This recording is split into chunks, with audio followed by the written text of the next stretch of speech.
कतारबद्ध होकर के 2 लाइन हो जाएंगे। 2 लाइन होने के बाद कतारबद्ध तरीके से लाइन में चलते हुए जाएंगे और भ्रमण करते हुए पुनः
मंगलम भगवान विष्णु मंगलम गरुड़ध्वजा मंगलम पुंडरीकाख्यो मंगलाय तनो हरे जन्म दोष निवारणार्थे तस्याः कल्पितमनुसारे दान काले आओ जकर जकर दे के मन है कलशधारी मन दे सकते हो दान के नाम से यथाशक्ति। चलो एक लाइन में साथ चलो, लाइन में लाइन में।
आचमनीय सुधा जल्दी दो, आचमनी कर दो। तो उसके बाद पुष्पांजलि रखिए हाथ में। लक्ष्मीगंधमणनयनं ज्योतिर्ध्यानगम्यं वन्दे विष्णुं भवभयहरं सत्प्रभुदीयनाभं कस्तूरिजलगुण्डलालवरणे वक्षस्थलीकस्तुभङ्गावणि गोपस्त्रं परिवेष्टितो विजयते श्रीगोपालचूडामणि। ॐ तमेव माता जगत्तमेव तमेव बन्धुं च सखत्वमेव तमेव विद्यां द्रविणं तमेव तमेव सर्वं मम देवदेव। अलङ्करणमसि भूयो अलङ्करणमे भूयात् दीर्घायस्तायं बलाय वर्धसे। वस्त्रम् अलङ्करणम्। ॐ जससामद्यवा पृथिवीः जससिन्नां बृहस्पतिः जसो भगस्य माभिदत्तां ह्रीं ग्रं जं रं रं पं सं सं सं सं स लक्ष्मीनारायणाभ्यां विवयस्थितः। ॐ मां ह्रीं ग्रं जं रं रं पं सं सं सं सं स लक्ष्मीनारायणाभ्यां सर्वेन्द्रियाणि। ॐ मां ह्रीं जं जं रं रं पं सं सं सं सं स लक्ष्मीनारायणाभ्यां इति जीवन्यास कुशप्रक्षेप। पीला चावल दे दो। ओम मुख्यतस्य स्वेशस्याः तस्तानं धर्मेश्वरः मयूरेवाः नत्तप्रगच्छ हुतासनम् अग्निं विग्रहितं। गणेश जी को चंदन सिंदूर। ओम गंधत्तानां रावस्वामित्रस्तां गरीषु स्वस्वसुतः भक्तिगां कामपिण्डवासं सूर्यनारायण के दो फूल दो। सभी कलश को पूर्ण फूल दो। आगे कलश में नहीं किया है। परे रहे त्रिसंधारे नामदे पुरोहि स्महि सर्व पापनाशि चतुर्वर्ग फल पाई यज्ञ दान पूजा जटा काले पुरोहि कार्य सफल होए कृष्ण भक्ति श्री हरि स्मरण पाप जीवनाश अचित्य केशवं विष्णु हरिशतगणानां हंस नारायणं च भूये तन्नाष्टकसुनां नारायणाय विद्महे वासुदेवाय धीमहि तन्नो विष्णुं प्रचोदयात्। ॐ औषधे चिन्तेत विष्णु भोजनस्य परागमं शयने पद्मनाभं च विवाहे प्रजापते युद्धे चक्रधरं देवं प्रवासे च त्रिविक्रमं नारायणं तनुत्यागे श्रीधरं ते संज्ञाने दोषहंस विष्णवे नमः। वृक्षणं वृक्षणं देव कारणं चालंघनं धीर्मुद्रां महामुद्रां आळत्यं सिद्धिप्रवृत्तिताः। नमो ते संकट गण में दूर करी। ओम जय जगदीश हरे जो ध्यान में पड़े सुख संपत्ति घर आवे काष्ट निकेतन का। ओम जय जगदीश हरे।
आचमनकं जलेन सर्वाङ्गेषु स्नानं जलं समर्पयामि पूजायां प्रतिगृहीत्वा मन्त्रपुष्पाक्षतं समर्पयामि मनसा सहित वनस्पतिरसोदीपं गन्धिद्यगन्धौत्तमम् आगृह्णन् सर्वदेवानां धूपयं प्रदे मन्तरिक्षशिष्णद्दस्मवर्ततः पद्भ्यां त्वमेति शाश्वता तथा लोकानुकल्पयः नैवेद्यं निवेदयामि नैवेद्यं प्रमुखं ते पुनराचमनकं स्वधाय कृष्ण त्वामहं शरणं गतः सच्चिदानन्दरूपाय नमो नमः हरि ओम स्वस्ति न इंद्रो वृद्धश्रवापयः पृथिव्यां पय औषधेषु पयो देव्य अन्तरिक्षे पयोधा पयस्पते पुनमाविशसाद्रये हरि ओम नमः पुष्पं सहितेन व्यासपूजनं सहितेन मन्त्रपुष्पाक्षतं सम्पूज्य ततो पादः प्रक्षाल्य तथा च गन्धं पुष्पम् अर्पयेत्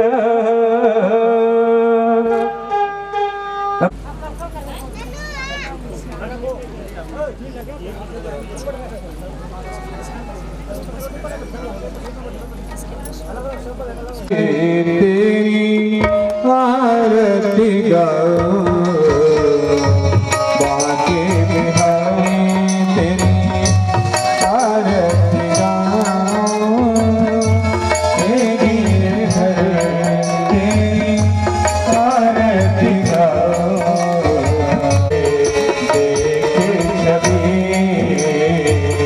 देखे छवि बले हरि जानो भाग्य बिहारी तेरे आरती गाओ जिसने सारी दुनिया सारी उन्हीं चरणों के दर्शन पारी तेरी आरती गाओ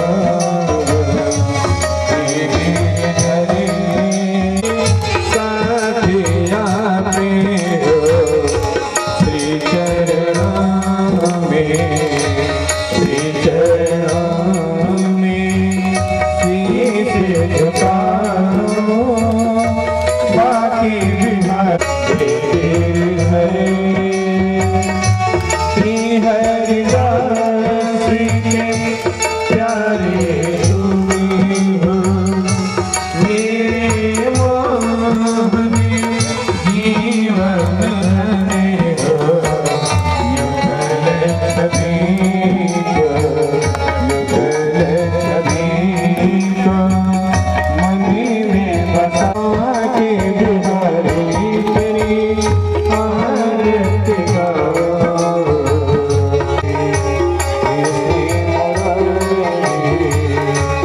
बाकी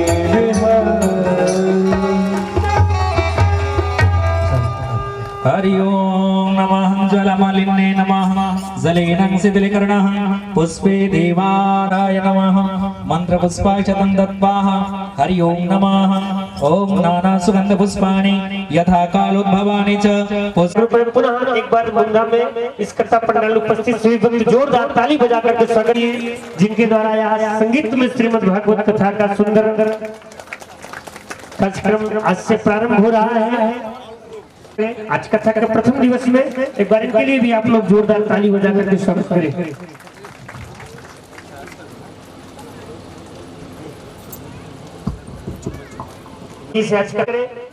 इसी क्रम में रेवा शंकर पटेल सुहत्रा पटेल आमंत्रित करते हैं आप मंच पर पधारे। पूज्य विकी पटेल एक बार इनके लिए भी जोरदार ताली बजा कर स्वागत करें। आमंत्रित करते हैं आप भी मंच पर पधारे। पूज्य देवी जी से आज कथा के प्रथम दिन देवी जी से आशीर्वाद ग्रहण करें। जनक राम पटेल प्रेम भाई पटेल आमंत्रित करते हैं आप भी मंच पर पधारे। पूज्य देवी जी से श्रीमद् भागवत कथा का सुंदर आगाज हो चुका है। आज कथा का प्रथम दिवस, इसमें संदेश से कथा पंडाल उपस्थित है। बाबूलाल यादव जी आमंत्रित करते हैं आप भी मंच पर पधारे। आज कथा के प्रथम दिवस में पूज्य देवी जी से आशीर्वाद ग्रहण करें। इसी क्रम में नेहरू गढ़ से यहाँ भी मंच पर पधारे पूज्य देवी जी से आशीर्वाद ग्रहण करें। खीर साज पटेल हमारे बीच उपस्थित है, आमंत्रित करते हैं आप भी मंच पर पधारे पूज्य देवी जी से आशीर्वाद ग्रहण करें। चंद्र केशव देवी जी से आशीर्वाद ग्रहण करें और चंद्र केशव नायक हमारे बीच उपस्थित है, आमंत्रित करते हैं आप भी मंच पर पधारे पूज्य देवी जी। गुरु पटेल वानी पाली की पौन पवित्र धरती से हमारे बीच उपस्थित है, आमंत्रित करते हैं आप भी मंच पर पधारे। सिंधु पटेल हमारे बीच उपस्थित हैं, आमंत्रित करते हैं मंच पर पधारे। कुसुम पटेल दर्रा भाटा की पौन पवित्र धरती से हमारे बीच उपस्थित हैं, आमंत्रित करते हैं आप भी मंच पर पधारे। पूज्य देवी जी से आशीर्वाद ग्रहण करें। आइए इस पावन कड़ी को, स्वागत की पावन कड़ी को हम एक बार विश्राम दें, उससे पूरे राज्य रहते हैं। तो जैसा कि कथा का जो समय है रात्रि हो रही है, आप लोग दूर दूर से आए हैं, तो आइए हम सीधे सीधे भगवान की मंगलमयी पावन कथा की ओर चले। भागवत महात्मा में सुंदर चर्चा से जुड़े। उससे पूर्व कथा पंडाल उपस्थित समस्त भक्तों का, मूंधाल की पावन पवित्र धरती पर पधारे हुए समस्त भक्तों का बहुत बहुत स्वागत है, वंदन है, अभिनंदन है। एक बार से जी श्री राधे, जी श्री राधे।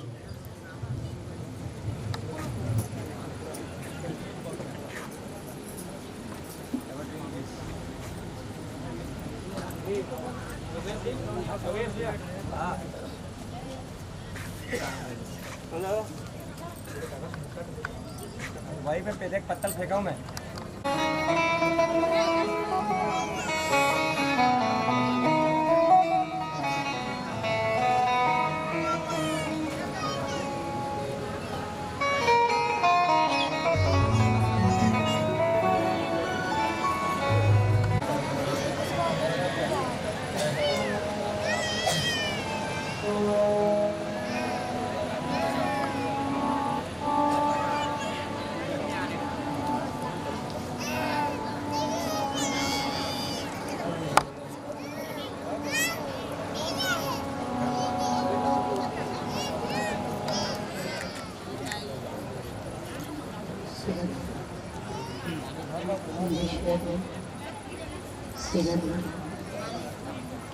जय श्री राधे, श्री राधे राम, जय श्री राम, जय श्री राम, श्री सीताराम, श्री राधे, जय श्री राधे राम, जय श्री राम, जय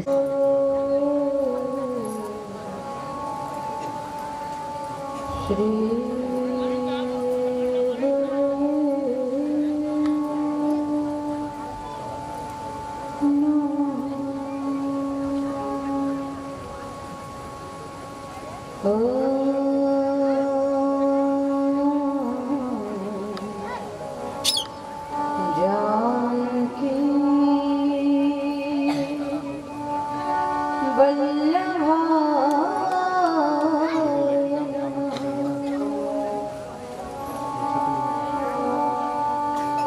मंगलम भगवान विष्णु,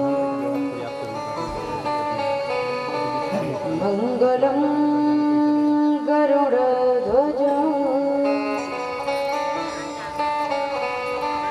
मंगलम पुंडरीकाक्ष,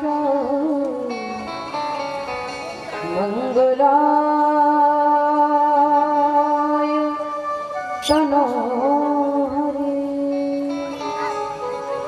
या देवी सर्वभूतेषु मातृरूपेण संस्थिता, नमस्तस्यै नमस्तस्यै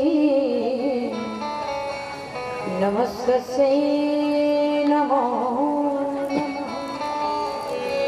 वर्णानामदित्यसङ्घानां रसानां छन्दसामपि, मंगलानाम चकरतारो वंदे वाणी विनायको।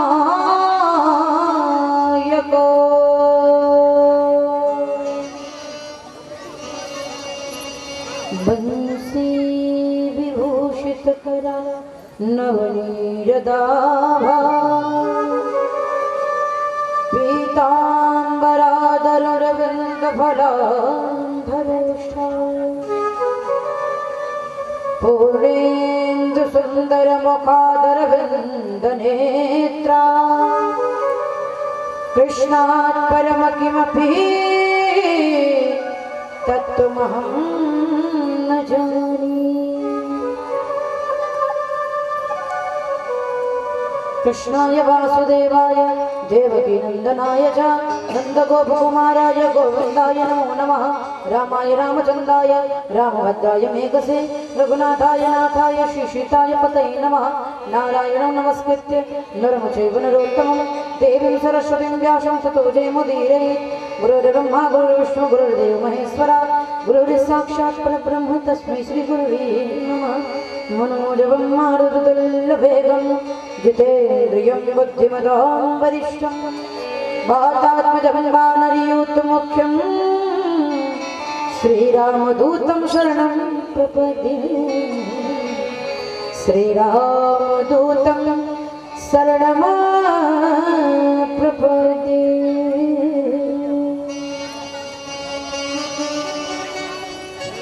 जय जय श्री राधा रमण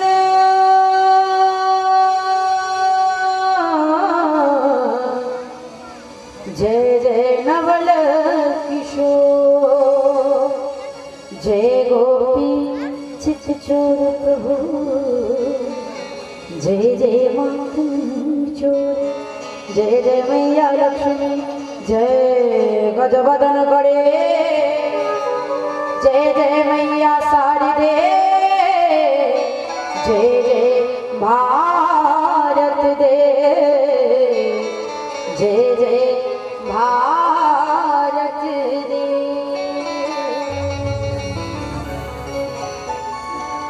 वृंदावन बिहारी लाल की श्री राधा रानी की श्री हनुमान जी महाराज की श्रीमद्भागवत महापुराण की श्री सुखदेव भगवान की श्री वेदव्यास जी महाराज की सियावर रामचंद्र की शंकर भगवान की दुर्गा महारानी की सतगुरुदेव भगवान की श्री अयोध्या धाम की सत्य सनातन धर्म की यज्ञ पुरुष भगवान की बोल वृंदावन बिहारी लाल की जय जय जय जय जय जय श्री राधे श्याम।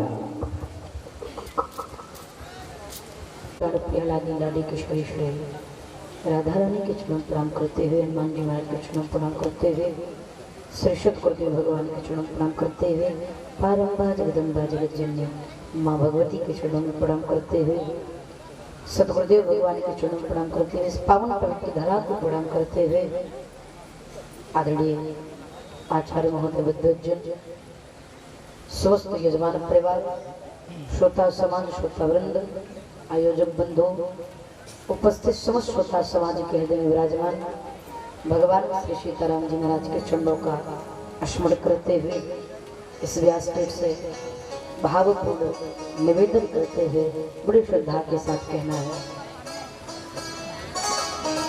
श्री राम सब जग जानी करहु प्रणाम जोर जुग पानी। सरस्वती वृंद को प्रणाम करते हैं पधारे भक्तजन का स्वागत अभिनंदन हमारे तरफ से बार बार वंदन। आइए सप्त दिवसीय श्रीमद् भागवत सप्ताह ज्ञान यज्ञ कथा का प्रथम शब्द इस पावन कथा के पावन बेला से हम आप कथा की कड़ी से जुड़े उससे पूर्व आइए भाव के साथ श्रद्धा के साथ महामंत्र का जाप करते हुए अपनी वाणी को पवित्र करें। पुनः भगवान की कथा से जुड़ेंगे। बड़ा ही प्यारा नाम संकीर्तन मीठे मीठे कीर्तन दिन करते हुए परमात्मा के सुंदर नाम का गुणानुवाद करते हुए रहस्यवादन करते हुए गान करते हुए कथा की कड़ी से हम आप जुड़े। एक बार भाव से जयकारा लगाएंगे बोल बाकी बिहारी लाल की श्री राधा रानी की। आइए मीठी मीठी कीर्तन करते हुए प्रेम के साथ जितने भक्त पंडाल में हैं, आज प्रथम कथा का प्रथम सत्र है, इसे सब पानी को पवित्र करेंगे। क्यों? भगवान की कथा अमृत के समान होती है। वेदव्यास जी ने लिखा है कलव केशव कीर्तनाथ, कलयुग में कीर्तन ही सबसे बड़ा ब्रह्मास्त्र है। और गोस्वामी बाबा ने लिखा है कलयुग केवल नाम आधारा सुर सुरेंद्र उतर ही पारा। कलयुग में भगवान के नाम का कीर्तन करिए, ना जप करने की आवश्यकता है, ना तप करने की आवश्यकता है, ना यज्ञ करने की आवश्यकता है। तो आइए, भगवान की कथा अमृत के समान है। इस अमृत रूपी कथा को अपने हृदय के पात्र में स्थापित करें, रखें। उससे पूर्व भगवान के भजन रूपी साबुन से अपने मन रूपी पात्र को स्वच्छ करें, धुलें, क्योंकि नाना प्रकार के इसमें कीटाणु बैठे हैं। इरशाद इस मोह सरबत, ये सारे किराएदार यहाँ पर इकट्ठा हो गए हैं। तो आइए कीर्तन का सहारा लेते अपने मन को पवित्र करें। भाव के साथ सब मेरे साथ बोलेंगे।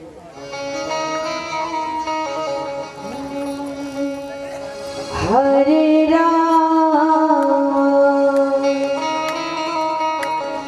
हरे राम राम राम हरे हरे हरे कृष्णा हरे कृष्णा कृष्णा कृष्णा हरे हरे। पीछे पीछे करते करते सब मेरे साथ गुनगुनाएंगे। हरे राम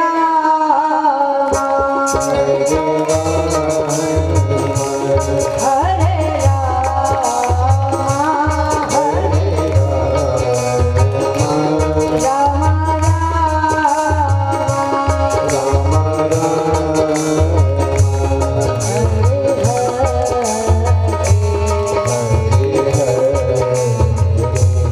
Hare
कृष्णा कृष्णा हरे हरे। बोलो भक्त वत्सल भगवान की, श्री बांके बिहारी लाल की। प्यार से कहेंगे राधे राधे, जोर से बोलेंगे, जब हाथ ऊपर उठाकर कहेंगे राधा रानी की। एक बार अपने लिए ताली बजा लो। राधिका किशोरी के पास सामर्थ्य है कि वो भागवत कथा कह दे, और ना ही संसार में किसी के पास सामर्थ्य है कि भागवत कथा करवा ले। इसलिए कहने वाले भी राम जी हैं और कराने वाले भी राम जी हैं। अपने हृदय में, अपने मन में, अपनी बुद्धि में कदापि इस बात को मत लाइएगा कि हमने भागवत कथा करवा डाली, या फिर मैं कदापि इस मन को सोचूं अपने मन में कि मैंने भागवत कथा कह दी। तो हम दोनों से ज्यादा बुद्धिमान कोई नहीं होगा जो ये सोचे कि मैंने करवा दिया और मैं सोचूं मैंने कह दिया। कदापि इस कथा को कराने का भगवान की कृपा से जो ये कथा का आयोजन हुआ है, इसका एक ध्येय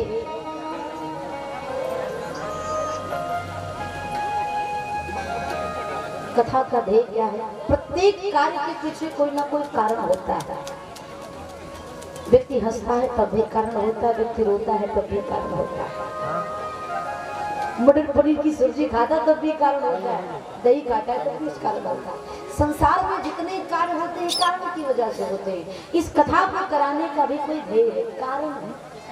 कौन सा ध्येय है?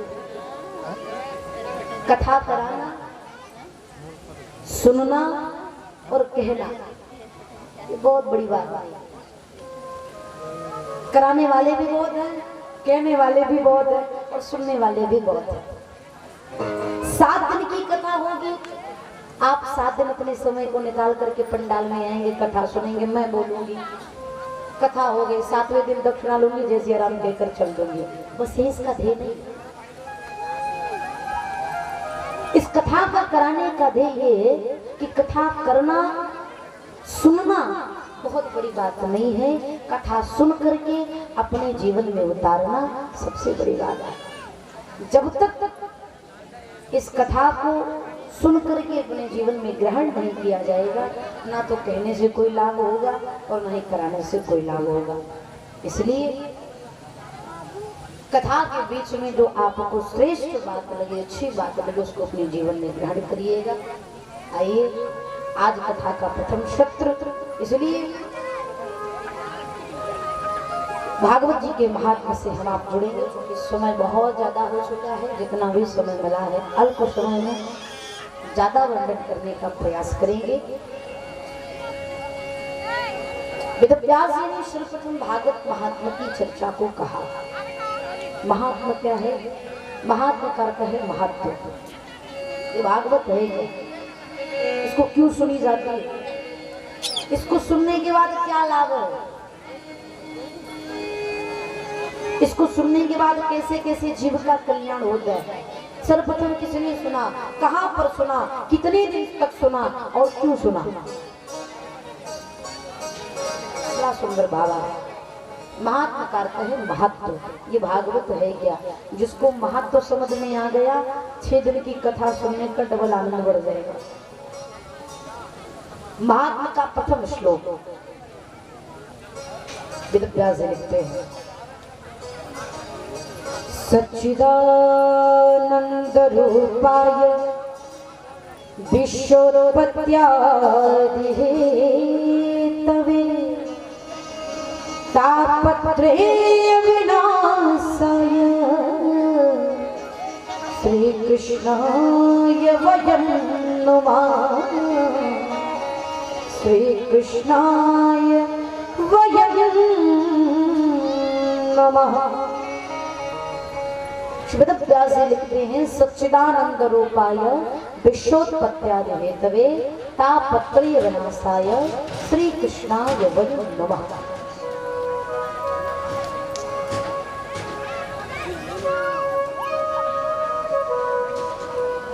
पहला जो शब्द आया है वो शब्द है सच्चिदानंद। सत घन चित घन आनंद अर्थात सच्चिदानंद। महात्मा के प्रथम श्लोक में पहला जो शब्द आया वो है सत्य। सत्य का अर्थ है सत्य। सत्य क्या है?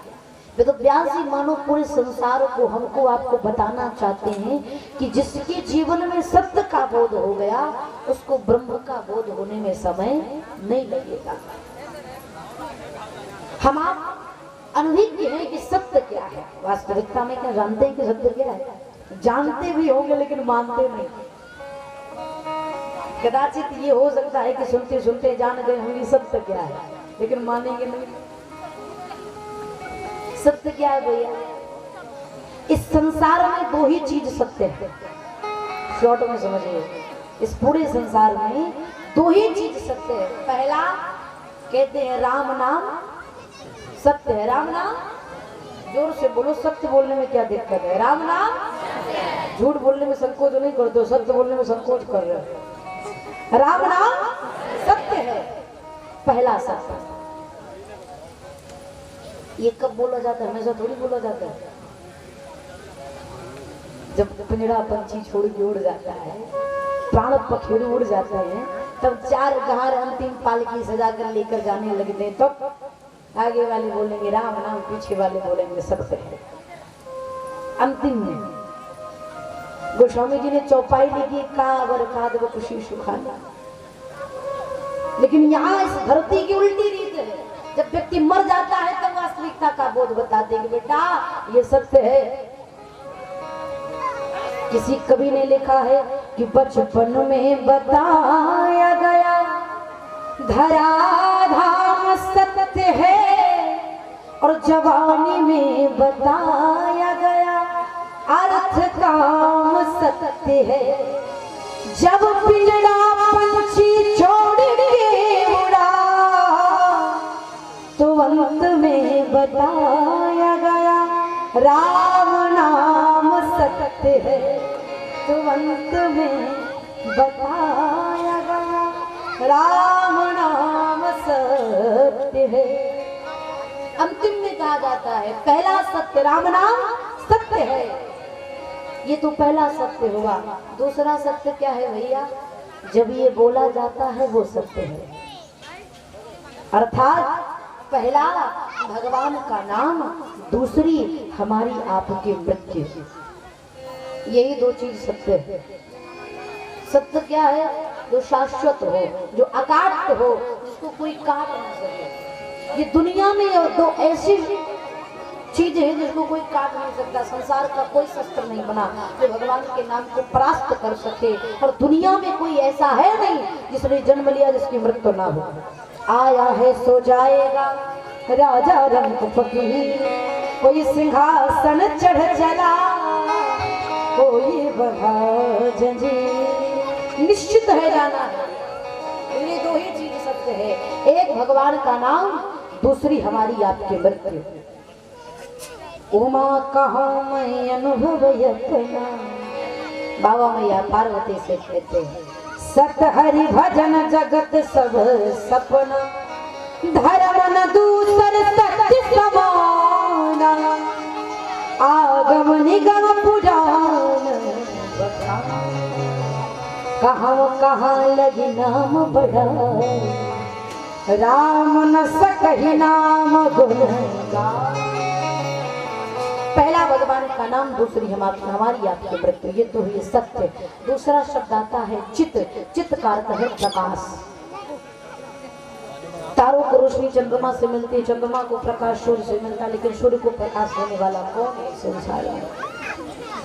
तब गोस्वामी बाबा कहते हैं स्वयं प्रकाश प्रकाशक रामो, मायाधीश ज्ञान गुणधर। भगवान को ही प्रकाश स्वरूप कहा गया है। तीसरा शब्द आता है आनंद। बड़ी श्रेष्ठ परिभाषा है इसकी, किसी भी पुराण में मिलने वाली नहीं।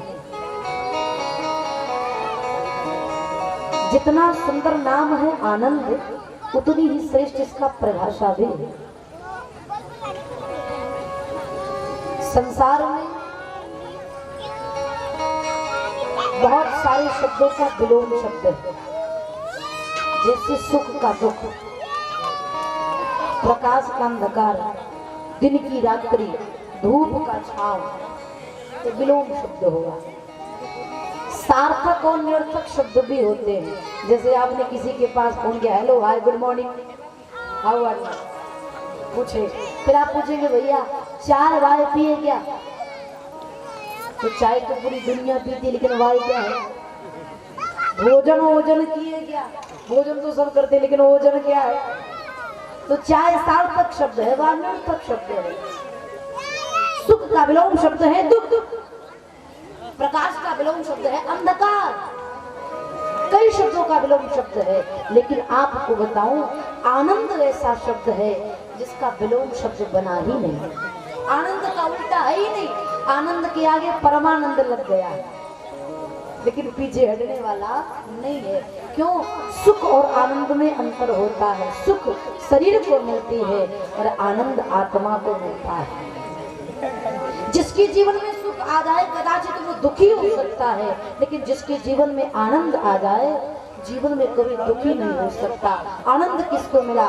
ध्रुव को मिला, प्रहलाद को मिला, मीरा को मिला, सूरदास जी को मिला, कबीर जी को मिला, रहीम जी को मिला। ऐसी लागी लगन मीरा हो गई मगन, ये आनंद है। सत घन चित घन आनंद अर्थात सच्चिदानंद, जो सत है, जो प्रकाश स्वरूप है, जो आनंद स्वरूप है। विश्वोत्पत्त्यादि हेतवे, जो संसार का पालन सृजन करता है, पालन करता है, संहार करता है। तापत्रे विनाशाय, दैहिक दैविक भौतिक तीन प्रकार के तापों का नाश करता है।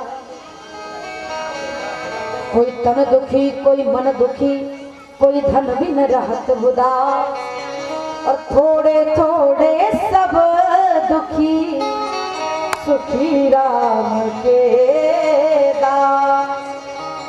संसार में रीत है, दैहिक दैविक भौतिक तीन प्रकार के तापों के नाश करने वाले अखिल ब्रह्मांड नायक अनंत कोटि जगत नियंता पालन करता भगवान श्री श्याम सुंदर के चरणों में हम सब प्रणाम करते हैं, द्वितीय श्लोक में वंदना करते हैं। यम प्रपजन्तमनुपेदवपेत कृत्यं द्वैपायनो विरहकातरया जुहाव, पुत्रेति तन्मयतया तरवो विनीदुः तं सर्वभूतहृदयं मुनिमानतोऽस्मि। सुखदेव भगवान के चरणों में प्रार्थना करते हुए कहते हैं, नैमिषेषु तुमासीनं विवाद महावतम कथा मृत दशस्वाद कुशला शोण को अब्रवीत। नैमिषारण्य की पावन पवित्र भूमि जहाँ पर 88,000 संत महात्मा बैठे, और सारे संत महात्मा एक ही बात सोच रहे हैं, कलयुग समीप आ रहा है, कलयुग में कलुषित प्राणियों का कल्याण कैसे होगा। सतयुग में ध्यान थे, त्रेता में यज्ञ था, द्वापर में पूजा थी, लेकिन कलयुग में कौन सा गुण ऐसा अपनाया जाए जिससे जीव का कल्याण हो जाए। सारे संत महात्मा ये बैठ करके विचार कर रहे थे। उसी समय संत समाज के बीच में रोमहर्षण के पुत्र से सूर्य महाराज का आगमन हुआ। सारे संत महात्मा खड़े होकर के सूर्य को प्रणाम करने लगे। सूर्य ने कहा, आप सब हमारे पिता तुल्य हैं, हमसे श्रेष्ठ हैं, आप हमको प्रणाम कर रहे हैं। तब सौनकादिक ऋषियों ने सूर्य से कहा, शास्त्र कहता है धन वृद्धा बल वृद्धा आयुर्वेदास्तेव च ते सर्वपि ज्ञान वृद्धा किंकिरा शेष किंकिरा। शास्त्र कहता है कोई धन में बड़ा है, कोई बल में बड़ा है, कोई उम्र में बड़ा है, लेकिन सबसे बड़ा वो है जो ज्ञान में बड़ा है। इसलिए आप ज्ञान में बड़े हैं, इसलिए आप पूजनीय हैं। आसन दिया सूर्य महाराज को। आसन देने के बाद बैठ करके सबने बड़ा सुंदर प्रश्न किया। देखिए, हमारा शास्त्र कहता है, हमारे संत महात्मा कहते हैं कि किसी भगवत चरणानुरागी के पास जाया जाए, किसी भगवत प्रेमी के पास जाया जाए, किसी संत के पास जाया जाए तो उनसे ये ना पूछा जाए आपकी जाति क्या है, आपके परिवार में कितने लोग हैं, कितना पढ़े हैं, क्या करते हैं, गोत्र क्या है, कदापि नहीं। क्या पूछा जाए? भगवान कैसे मिलेंगे, परमात्मा से प्रीत कैसे होगी, लेकिन ये क्वेश्चन नहीं आता। मिलेंगे लोग पूछेंगे तेरा व्यवहार कैसा है, मिलेंगे लोग पूछेंगे तेरा व्यवहार कैसा है, मिलेंगे लोग पूछेंगे तेरा परिवार कैसा है, पर मिलेंगे लोग न पूछेंगे कि श्याम से प्यार कितना है, परमात्मा से कैसे प्रेम होगा, उनसे स्नेह कैसे बनेगा, इसके बारे में कोई सोचता नहीं। मेरे पास भी लोग आते प्रश्न कर गए, साध्वी जी आपकी कितनी बहन है, आपके कितने भैया है? अरे महाराज, पूरा भारत देश, पूरा समाज, पूरा संसार हमारा परिवार है। निरर्थक बातों को मत करिए भाई, ऐसा सवाल करिए जिससे आपके जीवन का कल्याण हो, ऐसा प्रश्न करिए जिससे आपके मन में परमात्मा की उत्पत्ति हो, भक्ति ज्ञान वैराग्य की प्राप्ति हो। सूर्य महाराज से सोनकादिक कृष्ण ने बड़ा सुंदर प्रश्न किया, बिना आवाज के कार्य करिए मेरे प्यारे, जल पिलाइए अमृत, लेकिन बिना आवाज के बड़ा सुंदर प्रश्न किया। अज्ञान भ्रांत विध्वंस कोटि सूर्य समाप्रभ, सूतख्या हि कथा सारं मम कर्ण रसायनम, मम कर्ण रसायनम।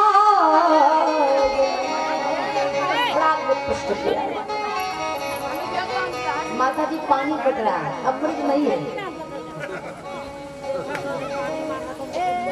हमको भी दे दो, हमको भी दे दो, एक ही बूंद दे दो। ऐसी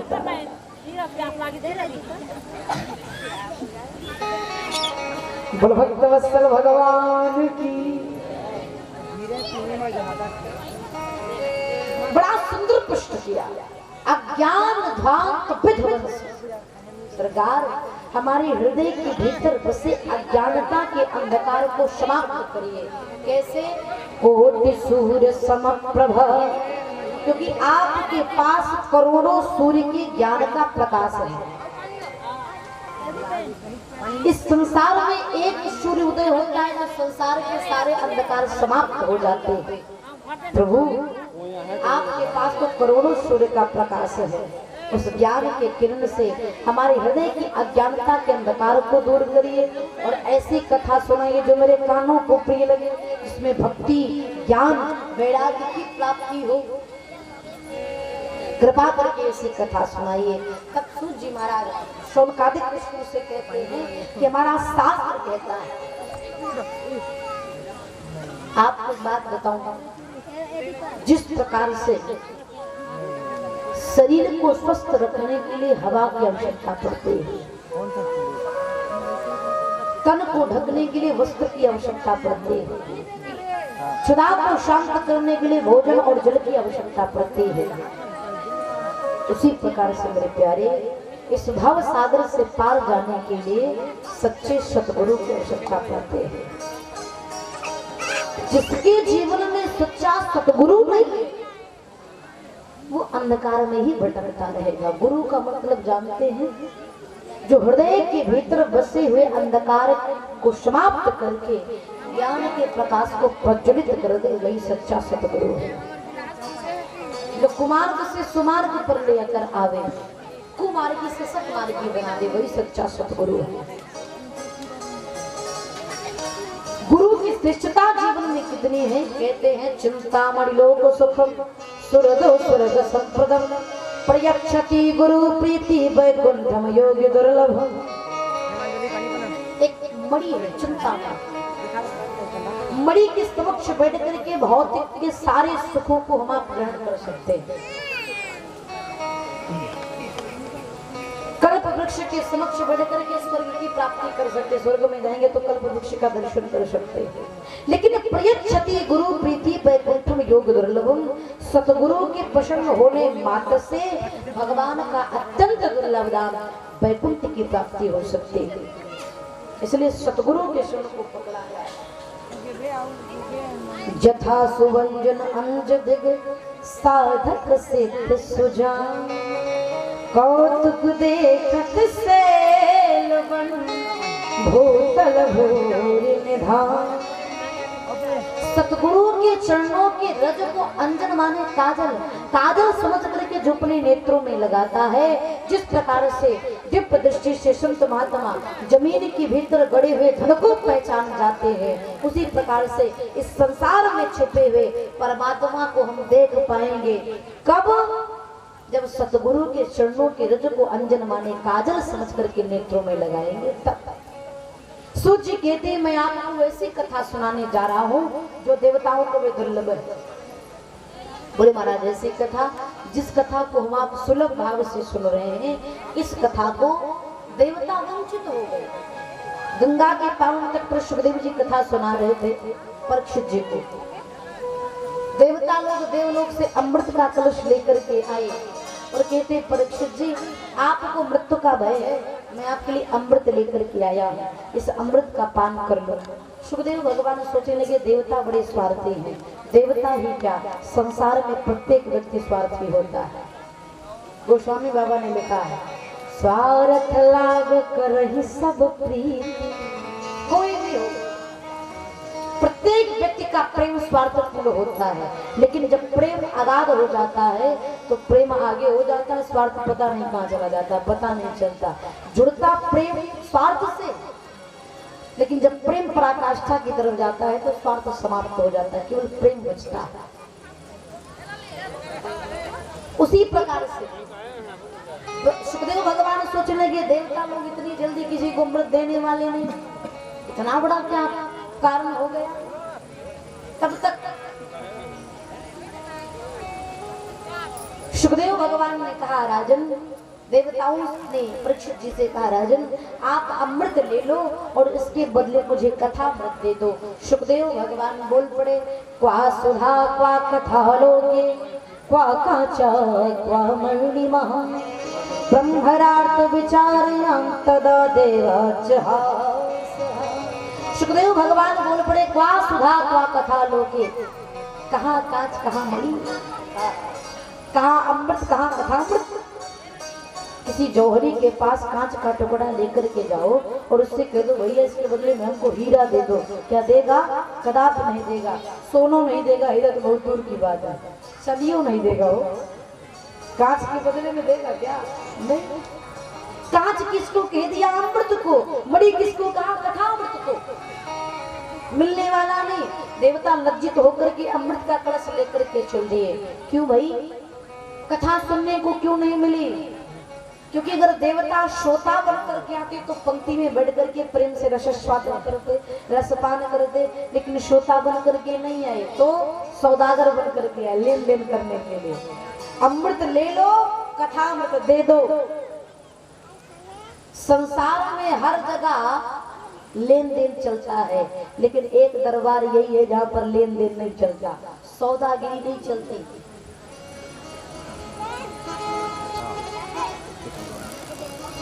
सौदागिरी नहीं चलती, केवल प्रेम चलता है, भाव चलता है। भगवान कहते हैं भाव का भूखा हूं मैं, भाव ही एक सार है, और भाव से भजता मुझे भव से बेड़ा पार।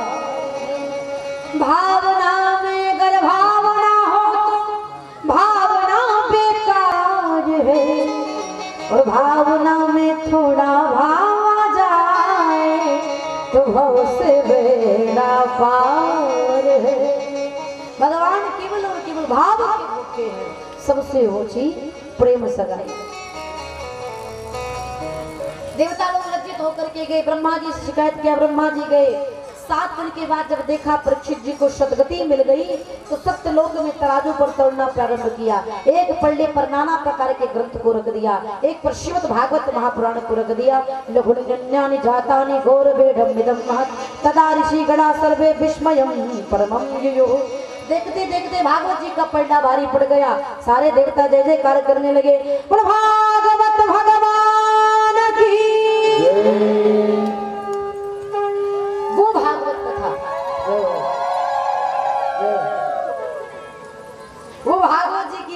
देवताओं को भी दुर्लभ थी। ऐसी कथा मैं आपको सुनाने जा रहा हूँ। बोले महाराज सर्वप्रथम किसने सुना? बोले सर्वप्रथम देवर्षि नारद ने सुना। किसके मुखारविंद से सुना? सनत सुंदर सनातन शरद कुमार के मुखारविंद से सुना। कहाँ सुना? हरिद्वार में गंगा के आनंद नामक तट पर सुना। कितने दिन तक सुना? 7 दिन तक सुना। बोले महाराज ये कैसे संयोग बना? शरद कुमार एक जगह से उठते नहीं और नारद जी एक जगह बैठते नहीं, ये संयोग बना कैसे? बोले एक बार विशालपुरी भद्रिका आश्रम में सरल सुंदर सनातन शरद कुमार चारों भैया विचरण कर रहे थे। किसकी इच्छा से? सत्संग की इच्छा से। सत्संग जहां पर हम आप बैठ करके रसस्वादन कर रहे, स्पान कर रहे हैं, इसको सत्संग कहते हैं।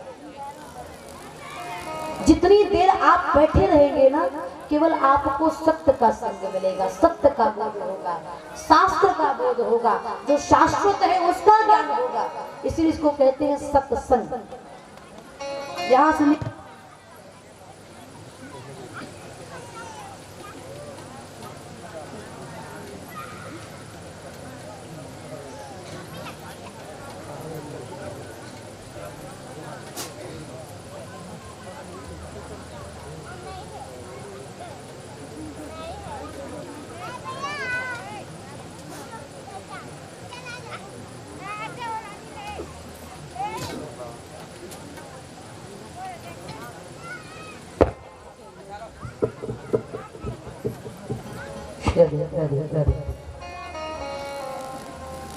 भक्तवत्सल भगवान की, वृंदावन बिहारी लाल की। श्री सूची महाराज स्वकादि कृष्णों से कहते हैं, विशालपुरी भद्रिका आश्रम में शरद कुमार वर्णन कर रहे थे। तुलयामल बेन बिना स्वर्गमना पुनर्भवम भगवत संग संगस्य मृत्यानाम की मुताशिषा तात स्वर्ग अपवर्ग सुख धरिय तुला एक अंग तुलनता है सकल मिली जब सुख लब सत्संग। ऐसे पावन सत्संग की इच्छा से भ्रमण कर रहे थे। कबीर जी की 4 पंक्ति है, आइए मस्ती के साथ गुनगुनाएंगे, प्रेम के साथ भाव मीठी मीठी करतन करते हुए। सत्य का संख्या है और सत्संग करने के बाद जीवन कैसे बदलता है।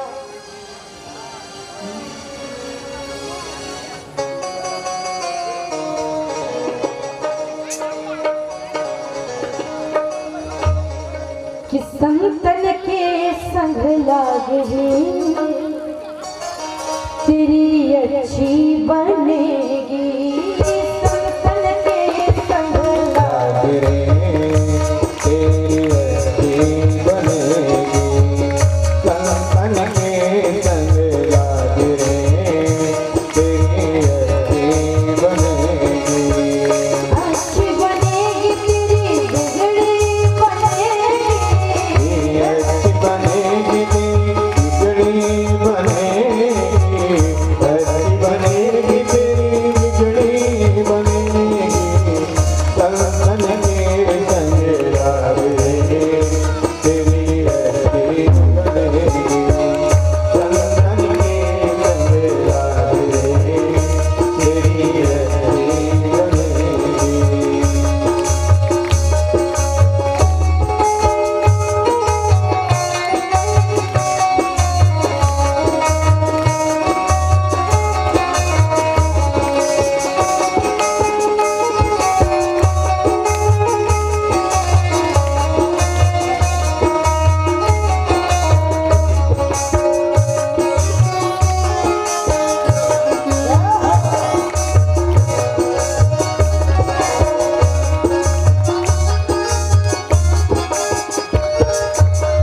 प्रभु जी की बन गई, प्रहलाद जी की बन गई। प्रभु जी की बन गई, प्रहलाद जी की बन गई। प्रभु जी की बन गई, प्रहलाद जी की बन गई। रामचरण अनुराग रे, रामचरण अनुराग रे तेरी अच्छी बनेगी।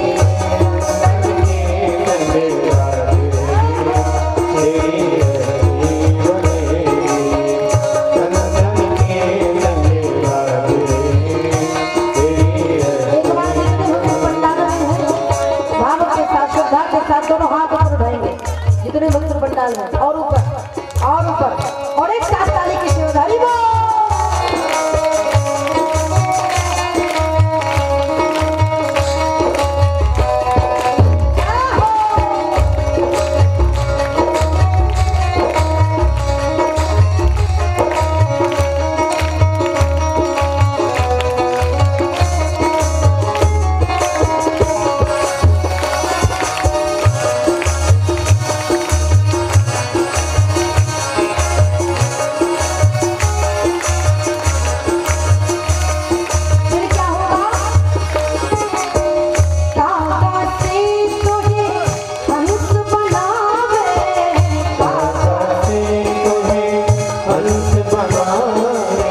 छोड़ कर देंगे का हो? यहाँ की सुंदरता को नहीं निखारेंगे, यहाँ की सुंदरता को निखारेंगे। हृदय के अज्ञानता को समाप्त करके ज्ञान के प्रकाश को प्रकाशित कर देंगे। कबीर जी कहते हैं काका से तुझे हंस बनावे, काका से तुझे हंस बनावे, काका से तुझे हंस बनावे, मिट जाए उनके दाग रे, मिट जाए उनके दाग रे, तेरी अच्छी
से भ्रमण कर रहे थे। नारद जी मिले, नारद जी को देखा तो देखते नारद जी के मुख पर 12 बज रहे थे।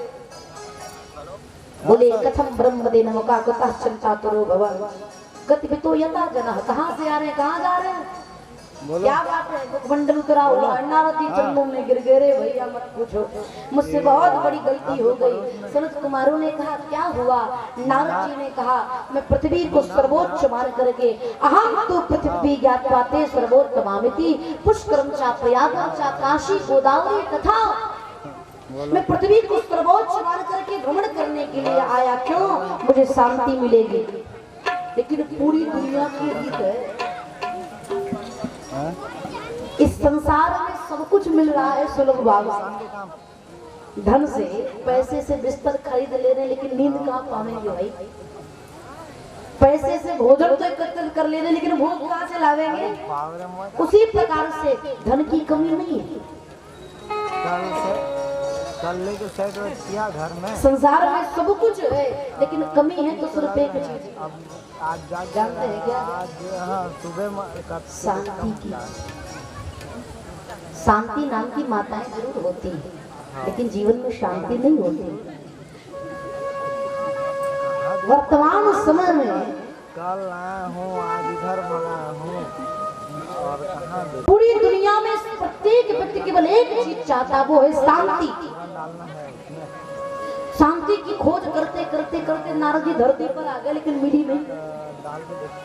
हम आप शांति की खोज करते करते शांति को पाने के लिए एक दिन मर जाते, फोटो में लटक गए, माला टांग दिया गया, लोग आएंगे श्रद्धांजलि अर्पित करने के लिए पुष्प लेकर के, तो ये नहीं कहेंगे कि भगवान आपके यहाँ गया है तो इसके लिए इसका बिजनेस वहाँ ठीक चलाना।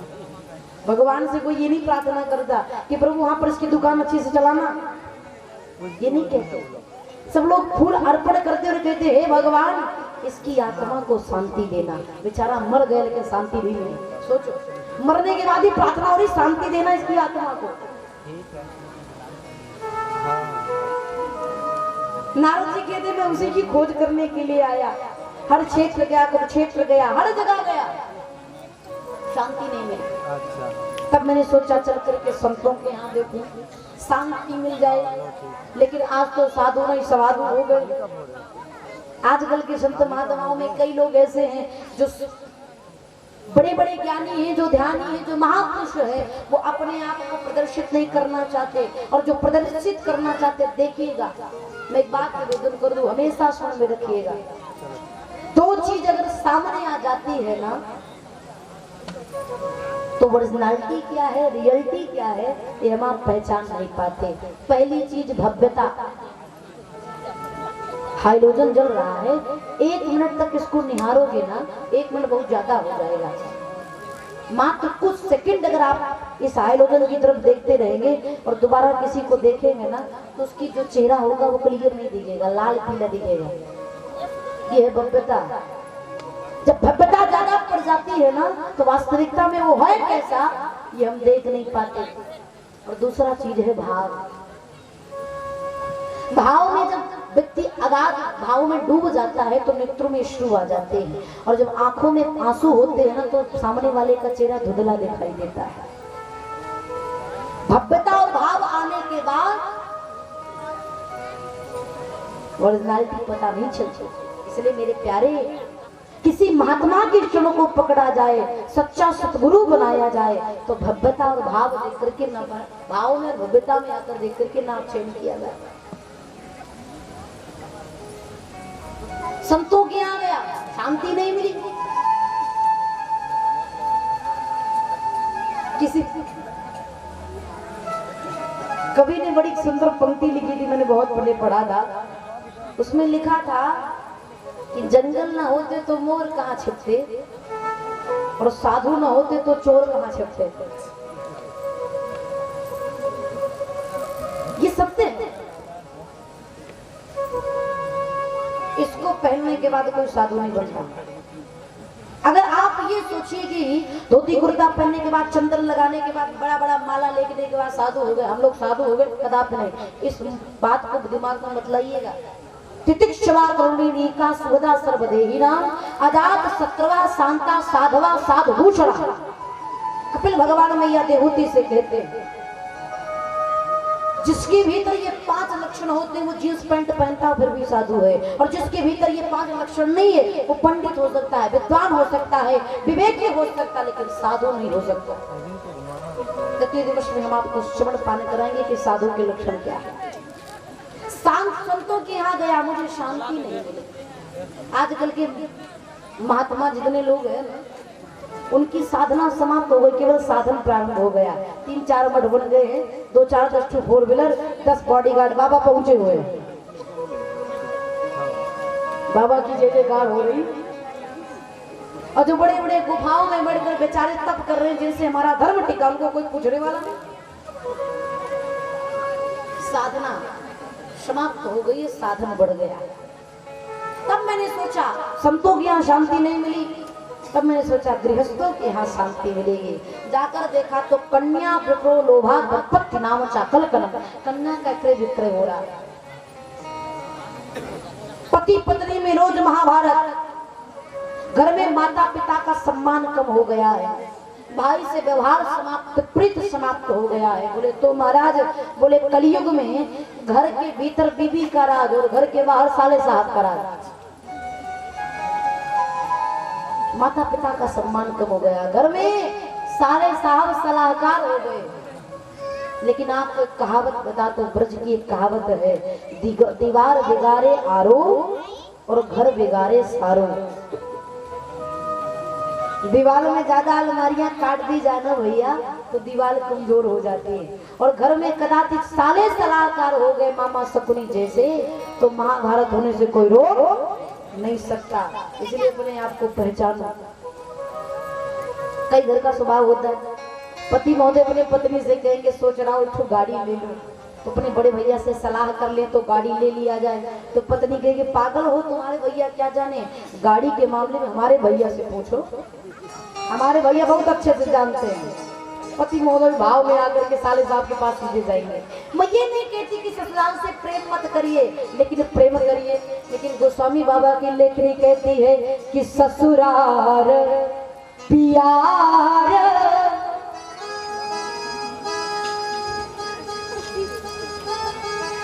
अवधि समझ में आती है। गोस्वामी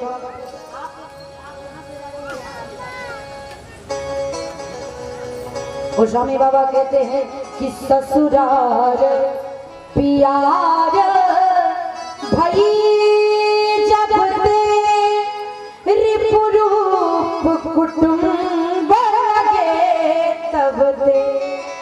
गोस्वामी बाबा की लेखनी कहती है जिस समय ससुराल से संबंध बन जाता है परिवार के लोग शत्रु दिखाई देने लगते हैं, रिपुरूप कुटुंब लगे तब दे। छोटू भैया हाँ अब इनकी नई नई शादी हुई है, मुझे बता दे रहे हैं। रिपुरूप कुटुंब लगे। सास शब्द से जितने रिश्ते होते बड़े खतरनाक होते। सास से सास, सास से साली, सास से साले राव, सास से ससुराल, फसाद की जड़ई। जितना सास ससुर प्रोटेक्शन रहेगा उतना माई बाप करना रही हो।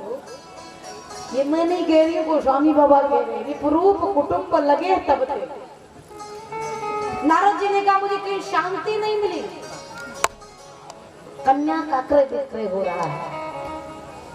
दहेज रूपी सर्प हमारे समाज में आकर के फन भुलाकर बैठ गया है, डेरा जमा करके हटने का नाम नहीं ले रहा है। पहले बेटे की बोली लगती थी 1 लाख, 10 लाख, 5 लाख, 15 लाख। कई माताएं आती मेरे पास, मेरा बेटा बहुत अच्छा था बिगड़ गया। क्यों, क्या हुआ? शादी हो गई। अच्छा पहले मेरी बहुत सुनता था, अब नहीं सुनता। अच्छा आप किसकी सुनता है मैया? आप बहू की सुनता है। आपकी नहीं सुनता? नहीं सुनता। शादी के पहले मेरी सुनता था, लेकिन जब से विवाह हो गया तब से बहू की सुनने लगा। मेरी सुनता नहीं। तो मैं भी पूछ लेती हूँ मैया जी बात बताओ, विवाह में कितना लिया था? 10 लाख। तो काय को सुनेगा? काय को सुनेगा? जब तक आपका बेटा था सुना। अब वो आपका बेटा नहीं रहा। आपके बेटे को उस बेटी के पिता ने अपनी बेटी के लिए आपके बेटे को खरीद लिया, और जो बिक गया भैया, वो जो मालिक कहेगा वो नौकर को करना पड़ेगा। ये बात थोड़ी कड़वी है, विनोद भाव से मत लीजिएगा मेरे प्यारे। अगर आप सब ये चाहते हैं कि मुझे बेटा बहू का प्रेम मिले तो अपने मन में ये भाव लाइएगा कि जिस दिन दहेज रूपी सर्प को अपने समाज से हटा देंगे उस दिन प्रत्येक परिवार खुशी और प्रसन्नता के साथ जीवन व्यतीत करेगा। किसी के घर में फूट नहीं पड़ेगी। 2 बहुएं होती हैं, एक बहू पैसा कम लेकर के आई है, दूसरा ज्यादा लेकर के आई है। जो ज्यादा लेकर के उसका टेम्परेचर हमेशा 16,108 रानियां थी भगवान की। सबसे ज्यादा क्रोध अगर किसी को आता तो सत्यभामा को। काहे समयंतक मणि लेकर के आई। जो धन लेकर के आएंगे उनका हमेशा। इसलिए मेरे प्यारे नारद जी कह रहे मुझे कहीं शांति नहीं मिली। तब मैं भटकते भटकते श्री राम वृंदावन पहुंचा। वृंदावन के रज को दर्शन करके मैं गदगद हो गया। वृंदावन के रज को मरम न जाने को, जहाँ डाल डाले और पात पात पे राधे राधे हो। ऐसे श्री धाम वृंदावन पहुंचा। वृंदावन की गलियों में जाकर के प्रसन्न हो गया। लेकिन मैंने अचानक एक दृश्य देखा कि यमुना के तट पर एक स्त्री खिन्न मन से, उदास मन से बैठी है। 2 वृद्ध पुरुष जर्जर अवस्था में लेटे हुए।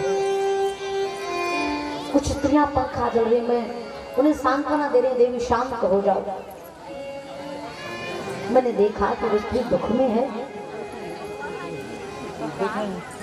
मैंने जानने का प्रयास किया लेकिन मैं समीप तो गया, फिर लौट आया कि कहीं मुझसे पूछ लिया कि मैं तो ब्रह्मचारी हूँ, स्त्रियों के बीच में मैं क्या कर रहा हूँ, इसलिए लौट गया।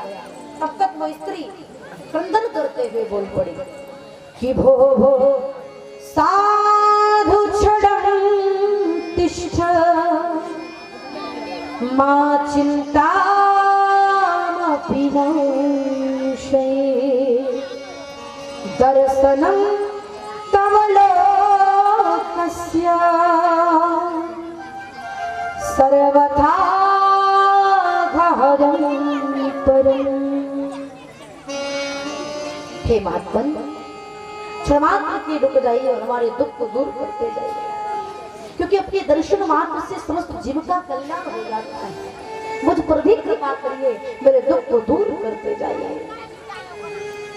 नारद जी लौट पड़े, पूछा देवी आप कौन हैं? वो अपना परिचय देती हैं, मेरा नाम भक्ति है, मेरे पुत्र ज्ञान और वैराग्य हैं, ये गंगा आदि नदियां हैं। उत्पन्ना दबड़े शाहम प्रद्युम कर्नाटके गतः क्वचित क्वचित महाराष्ट्र गुर्जर जड़ताम गतः। मैं दबड़ देश में उत्पन्न हुए, कर्नाटक में पड़ी बड़ी, महाराष्ट्र में पूजी गई, गुजरात के प्राणियों ने मुझे अंग भंग कर दिया। तब मैं भटकते भटकते श्री धाम वृंदावन पहुंची। मैं तो नवयुवती हो गई, लेकिन मेरे ज्ञान और वैराग्य, मेरे दोनों पुत्र जर्जर अवस्था में हैं। जयति जगति माया यस्य काया धवस्ते वचन रचन एकम केवलम चाकम। हे ब्रह्मा जी के मानस पुत्र, आपकी जय हो। आपके एक वचन निष्ठा का पालन करते हुए 5 वर्ष के बालक ध्रुव ने भगवान का दर्शन कर लिया। हे प्रभु, वही कृपा मुझ पर भी बरसाइए, कृपा करके मेरे दुख को दूर करिए। तब नारद जी कहते हैं, भगवान की प्राण प्रिय भक्ति महारानी आपकी जय हो। जिस स्थान पर आप बैठे, इस स्थान का नाम है वृंदावन, और सा कृष्णा कुपिनो गतः, यहाँ से प्रभु कहीं गए नहीं। इसलिए देवी श्री कृष्ण चरणाम भोज अस्मरम दुख गमिष्यति, भगवान के चरणों का स्मरण करिए, सारा दुख दूर हो जाएगा। एक सूत्र याद रखिएगा, हरि स्मृति सर्व विपत्ति मोक्षण। भगवान का चिंतन सारी चिंताओं को समाप्त कर देता है। मैं अक्सर कहती हूँ, चिंता करे सो मिले बीमारी और चिंतन करे सो मिले बिहारी। इसलिए चिंता का त्याग करके चिंतन को बढ़ाया। नारद जी महाराज समझाते हैं, ब्रज के नंदलाला से राधा जो के सामरिया, सब दुख दूर हुए जब तेरा नाम लिया। नाम का स्मरण करिए महाराज। गीता पाठे मोरमो, गीता का बार बार पाठ किया। नारद जी ने उठो ज्ञान उठो वैराग्य, ज्ञान वैराग्य नेत्र खुलते पुनः जर्जर होते। आकाशवाणी हुई सत्कर्म सोच को नूनम ज्ञान यज्ञ स्मृतो बुधे, श्रीमद् भागवता लापः सा गीता सुखादवी। सत्कर्म करिए नारद जी महाराज, बिना सत्कर्म के ज्ञान वैराग्य का दुख दूर होने वाला नहीं है। आज उसी सत्कर्म की खोज करते करते मैं निकला हूँ। विशालपुरी बद्रिकाश्रम में नारद जी महाराज संत कुमारों से कहते हैं, वो सत्कर्म क्या है? तब संत कुमार कहते हैं, श्रीमद् भागवत महापुराण को साप्ताहिक रूप से पाठ किया जाएगा। कहाँ किया जाए? बोले भक्ति ज्ञान वैराग्य है वृंदावन में, और विशालपुरी बद्रिकाश्रम में दोनों के मध्य में हरिद्वार है। हरिद्वार में गंगा के आनंद नामक तट पर बालू का व्यासपीठ लगाया गया। संत कुमार विराजमान हो गए, कथा प्रारंभ हो गई। भृगु वशिष्ठ दुर्वासा चवर अंगिरा बड़े बड़े संत महात्मा यमलात्मा विमलात्मा आकर के भगवान की कथा सुनने लगे। कथा हो रही है हरिद्वार में, भक्ति ज्ञान वैराग्य है वृंदावन में। कथा के बीच में अचानक एक स्त्री 2 पुरुष के साथ में श्रोता समाज के मध्य में खड़ी होकर के ताता थैया करते हुए नाच लगी। पूरा श्रोता समाज पूछने लगा, ये स्त्री कौन है? ये दोनों वृद्ध पुरुष कौन है जो ताता थैया करते हुए नाच रहे हैं? शरद कुमार कहते हैं, ये साक्षात भगवान की प्राण प्रिय आराधनीय शक्ति भगवती भक्ति महारानी है। अपने पुत्र ज्ञान वैराग्य के साथ में नृत्य कर रही है। कथा हो रही है हरिद्वार में, श्री वृंदावन में, लेकिन कथा का प्रभाव देखिए। कथा के प्रभाव से भक्ति मैया ज्ञान वैराग्य के साथ में छोटा समाज के मध्य में विराजमान होने लगी। पूरा समाज झूम उठा, देवराज मृदंग बजाने लगे, ध्रुव जी महाराज मजीरा बजाने लगे, देवर्षि नारद बीड़ा बजाने लगे, संत कुमार गाने लगे। पूरा श्रोता समाज करतल ध्वन करने लगा। ये भाव के साथ गुनगुनाएंगे। श्री कृष्ण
कहते हैं सकल भुवन मध्य विघ्नास्ते धन्या।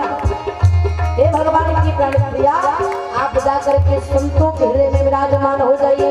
जो इस समय कीर्तन कर रहे हैं, ताली की सेवा दे रहे हैं, उनके हृदय में जा करके विराजमान हो जाइए। शरद कुमार कहते हैं भक्ति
आगे चल करके नारद जी ने पूछा, महाराज इस भगवान की कथा को सुनने के बाद कैसे कैसे जीव का उद्धार होता है?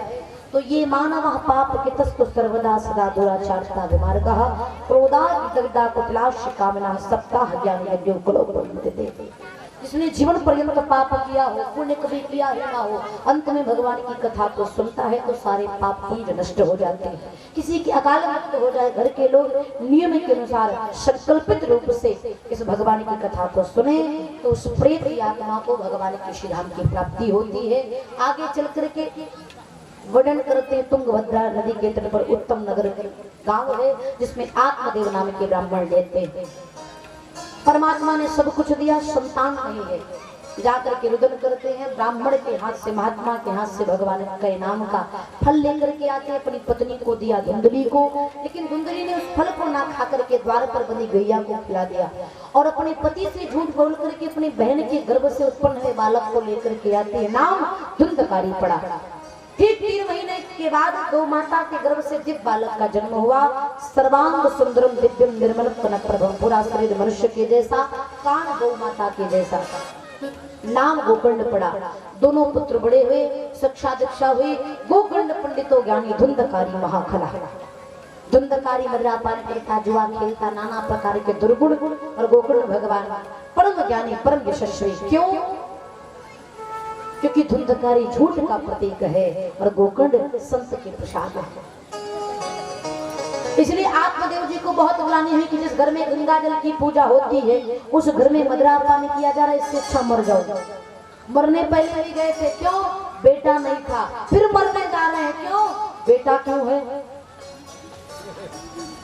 जिसको पुत्र हो जाए राम जी की कृपा, जिसको ना हो बहुत बड़ी कृपा। क्यों? कल समझेंगे। आगे चल करके आत्मदेव जी कहते हैं मैं मर जाऊंगा। गोकर्ण भगवान हाथ पकड़ते कहते हैं पिताश्री, शरीर का 3 कार्य है, जला दोगे राख हो जाएगा, जमीन में गाड़ दोगे कीड़े खा जाएंगे, बाहर फेंक दोगे चील कौवे खा जाएंगे, ये तो मरना ही है। शरीर का नाम है मरण धर्म, इसका धर्म है समाप्त होना। लेकिन क्यों ना इस आत्मा को परमात्मा के चरणों से जोड़ा जाए। आत्मदेव जी को दिव्य उपदेश दिया। गोकर्ण भगवान वृंदावन की धरती को प्रस्थान करते हैं। गोकर्ण भगवान काशी चले गए। घर में कौन बचा? माँ और पुत्र, धुंधली और धुंधकारी। एक दिन धुंधकारी अपनी माँ धुंधली को बहुत मारता है। धुंधली रात्रि के समय उठती है, द्वार पर कुआं था, कुएं में जाकर के प्राण को त्याग देती है। आगे चल करके धुंधकारी चोरी करने लगा। 5 गणिकाओं को, वैश्याओं को घर में लेकर के आया। राजा के यहाँ चोरी किया। गणिकाओं ने धन को देखा, लोभ जगा, धन को लेकर के जाने लगी। धुंधकारी को खूब मदिरा पान कराती है। जलते हुए चूल्हे की अंगार को, जलते हुए कोयले की अंगार को धुंधकारी के मुख में भर दिया। चारपाई से रस्सी में बांध दिया, तब भी नहीं मरा तो जिंदा ही जमीन में खोद के गाड़ दिया। बड़ी दर्दनाक मृत्यु हुई। गोकर्ण भगवान को पता चला भाई की मृत्यु हो गई। गया में जाकर श्राद्ध करते हैं। कुछ दिन बाद लौट करके आए गोकर्ण भगवान, तो धुंधकारी बहुत बड़ा भूत बना था, भयानक आवाजें निकालता है। गोकर्ण भगवान ने अंजन में जल लिया और पूछा कि कौन हो? तब बोल पड़ा अहम भ्राता तो देयस्वी धुंधकारती नामता, मैं आपका छोटा भाई धुंधकारी हूँ, कृपा करके मुझे इस कष्ट से मुक्ति दिलाइए। सुबह वही सूर्य भगवान को अर्घ दिया। तब सूर्य भगवान कहते हैं श्रीमद् भागवता सप्ताहम वाचनम कुरु। श्रीमद् भागवत सप्ताह ज्ञान यज्ञ का आयोजन करिए, भागवत कथा को कहिए, जिससे धुंधकारी की मुक्ति होगी। आषाढ़ मास में व्यासपीठ पर गोकर्ण भगवान विराजमान हुए। कथा प्रारंभ हुई। 7 गांठ की बांस बंधी थी, उसमें धुंधकारी प्रविष्ट होता है। कथा के पहले दिन पहली गांठ बटे, दूसरे दिन दूसरी, तीसरे दिन तीसरी, चौथे दिन चौथी, 5वें दिन 5वीं, 6वें दिन 6वीं गांठ बटी। कथा के विश्राम दिवस 7वीं गांठ बटी। धुंधकारी सुंदर वस्त्र आभूषण धारण करके विराजमान हो गया। भागवत भगवान की धुंधकारी प्रशंसा करने लगा। धन्या भगवती वार्ता प्रेत पीड़ा विनाशने, धन्य है भागवत संगीता जो मुझ जैसे प्रेत को मुक्ति दिला दे। भगवान के पार्षद विमान लेकर के आए। धुंधकारी विमान पर बैठकर जाने लगे। गांव के लोग खड़े हो गए, महाराज कथा हमने भी सुनी है, विमान धुंधकारी के लिए ही क्यों आया? तब भगवान के पार्षद कहते श्रोता 3 प्रकार के होते, सोता, सरोता और सोता। सोता जो पंडाल में आकर केवल खर्राटे लिए, केवल सो गए। सरोता इधर हम बोल रहे हैं, उधर वो बोल रही है। श्रोता जो मन को एकाग्रता के साथ भगवान की कथा को श्रवण करना। लेकिन कलयुग में चौथे भी हो गए। कौन से भैया? कृष्ण गोविंद गोपाल गाते चलो और अच्छे अच्छे चप्पल चुराते। बिना पादुका के आओ, पादुका पहन कर जाओ, वो भी अच्छे अच्छे स्टैंडर्ड क्वालिटी के। बोले महाराज मन को एकाग्र करके भगवान की कथा सुनने से भगवान के धाम की प्राप्ति होती। कथा कब तक सुननी चाहिए मेरे प्यारे? जब तक विमान ना जावे। जब तक विमान ना जावे तब तक कथा सुनते जाओ। श्रावण मास में पुनः गोकर्ण भगवान व्यासपीठ पर विराजमान हुए। पूरे श्रोता समाज गांव के लोग मन की एकाग्रता के साथ भगवान की कथा को सुनते हैं। नारद जी जिस प्रकार से राम जी अवधवासी को लेकर साकेत गए, भगवान कृष्ण वैकुंठ लेकर के गए, उसी प्रकार से कलयुग में गोकर्ण भगवान ने कथा को सुनाया और समस्त गांववासी जितने लोग श्रोता उतने विमान आए और सबको भगवान के धाम की प्राप्ति हुई। और भागवत भगवान की यहीं पर महात्मा की पूरा होती। महात्मा से क्या सीख मिलती है, अर्थात इस भागवत को सुनने के बाद क्या मिलेगा। इस भागवत को श्रवण पान करने के बाद हृदय में भक्ति मैया का आगमन होगा, पहला फायदा। और दूसरी फायदा ये है कि जिस भागवत को सुनने के बाद धुंधकारी जैसे प्रेत की मुक्ति हो गई, तो हम आप तो इंसान हैं, कुछ सत्कर्म किए हैं तो हमारी आपकी भी मुक्ति सुनिश्चित है। ऐसी भागवत कथा 7 दिवसीय श्रीमद् भागवत महापुराण सप्ताह ज्ञान यज्ञ 1 दिन बीत गया, 6 दिन और शेष है। 6 दिन के 3-3 घंटे का समय निकालकर कथा पंडाल में पधारिए और भगवान की अमृत कथा को श्रवण पान करके अपने जीवन को कृतार्थ करिए। आइए राधा रानी के चरणों में प्रार्थना करते वाणी को विश्राम, आरती लेंगे, प्रसाद लेंगे और राधे राधे बोलते हुए घर को जाना है। क्या बोलना है? जोर से बोलेंगे, दोनों हाथ उठाकर कहेंगे। आइए राधा रानी के चरणों में प्रार्थना करते हुए किशोरी जी से प्रार्थना करें कि हे लाडली 6 दिन का जो समय है उस 6 दिन में पंडाल नहीं लगा लेकिन आपकी आंचल की छाव जरूर मिलती रहे। कि राधा रानी से प्रार्थना करेंगे भाव के साथ, श्रद्धा के साथ, कल कल भर करते हुए प्रार्थना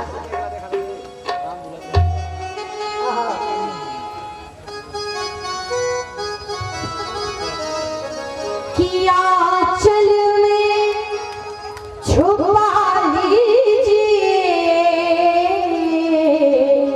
आंचल में छुपा लीजिए, आंचल में छुपा लीजिए, आंचल में छुपा लीजिए। किसको किसको कृपा से उठाएंगे ना हाथ और कहेंगे हो जा रानी कृपा कीजिए।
सौभाग्य मिलेगा नहीं कि बरसाना गाया जाए, वृंदावन गाया जाए। हम तो वृंदावन नहीं जा सकते लेकिन राधा रानी तो मुंडा सकती है, किशोरी जी तो आ सकती। राधा रानी कहती है कि तूने मुझे बुला दिया लेकिन तू रखेगा कहाँ बुलाएगा मुझे। तो भक्त कहता है श्री राधे पलकों के सिंहासन पे मैंने तुमको बिठाया है, पलकों के सिंहासन पे मैंने तुमको बिठाया है, पलकों के सिंहासन पे मैंने तुमको बिठाया है। इस मन के मंदिर को बरसाना बनाया है, इस मन के मंदिर को बरसाना बनाया है, इस मन के मंदिर को बरसाना बनाया है। आप इसमें रहा कीजिए, मेरा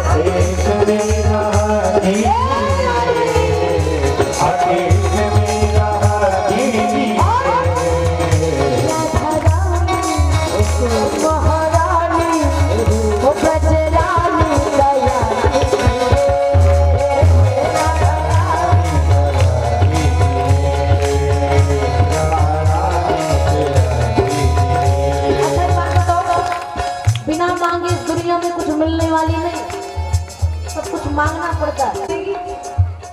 कृपा के लिए मांगनी पड़ती भाई, ऐसे बरस थोड़ी नहीं मांगनी पड़ती है। जिसको जिसको कृपा चाहिए उठाएंगे दोनों हाथ। तो भाई जिसके हाथ ऊपर होते वो दुनिया में सुपर होते, और सुपर कब बनेंगे जब किशोरी जी की कृपा बनेंगे, तो है ना। पूरे पूरे उठाएंगे और ऊपर और ऊपर, क्या बात है।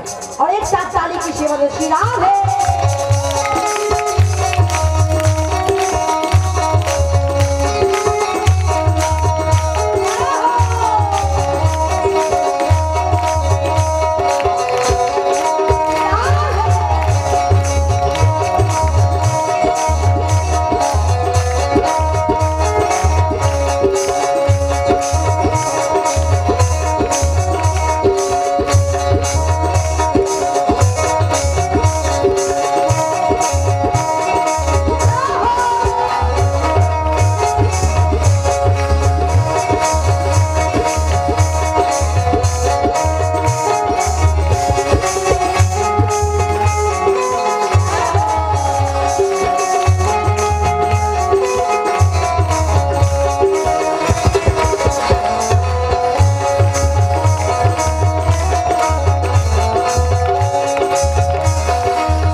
शाम तक की छुट्टी है ना, इसलिए एक बार जितने भक्त पंडाल में हाथ उठाएंगे और जोरदार ताली बजाएंगे प्रेम के साथ, पूरे पूरे ऊपर करेंगे भैया कर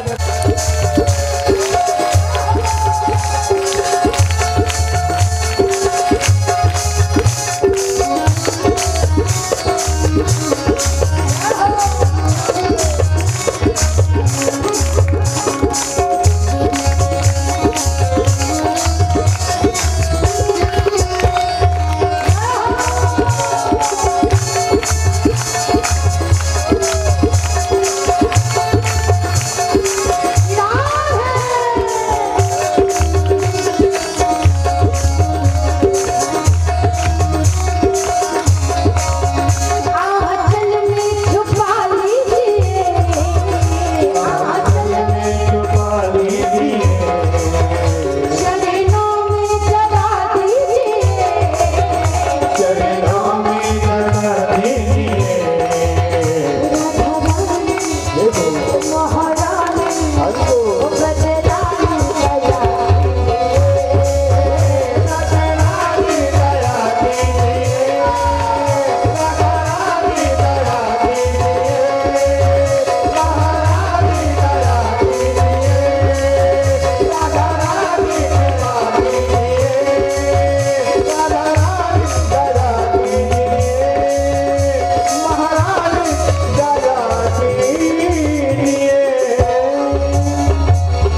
बिहारी लाल की। कुसुम पटेल संस्कार और आदर्श पटेल की ओर से आज कक्षा के प्रथम दिवस में 500 रुपए की पवन धनराशि आई है। आइए सभी भक्त भगवान की मंगलमयी पवन अर्चना करेंगे। आइए हम आप श्री से भगवान की मंगलमयी अर्चना। नमो भगवद्वासुदेवाय नमः। निर्विघ्नं निवेदितं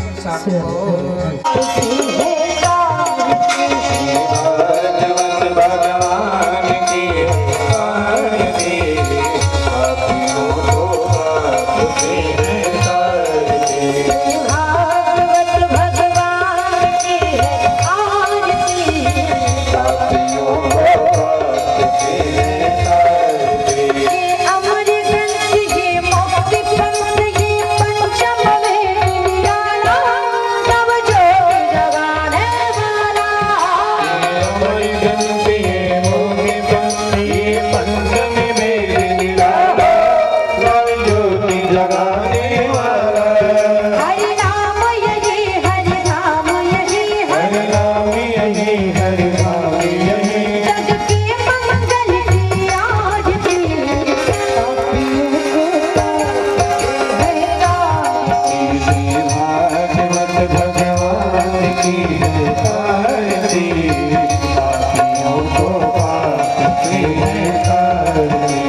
देवा सानिधरमाणि प्रथमान्याशन् हिरणाकमहिमानः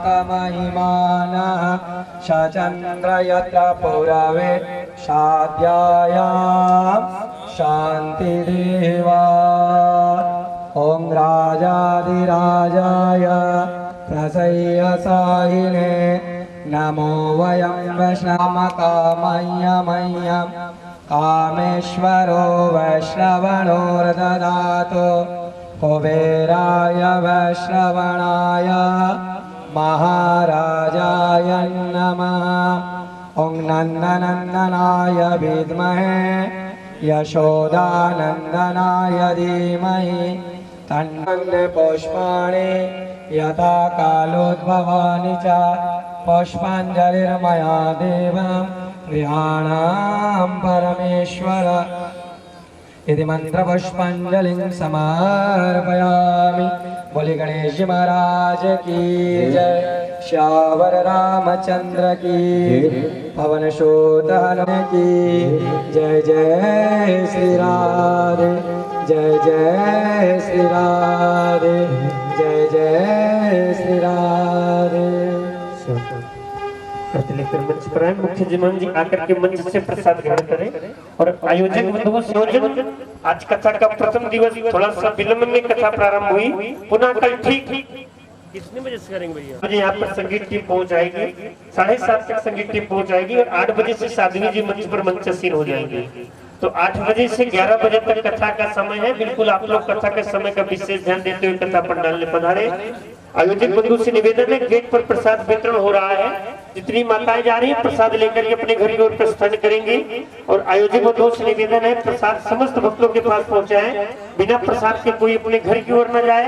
पुनः कल ठीक 7:30 बजे आप लोग कथा पंडाल में पधारे अपने इष्ट मित्रों के साथ। 7 दिन बहुत पावन अवसर आया है।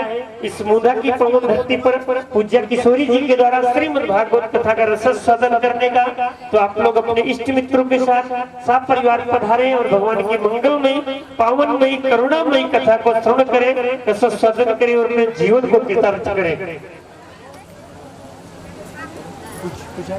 और अपना जीवन धन्य बनाए। बोल बाके बिहारी लाल।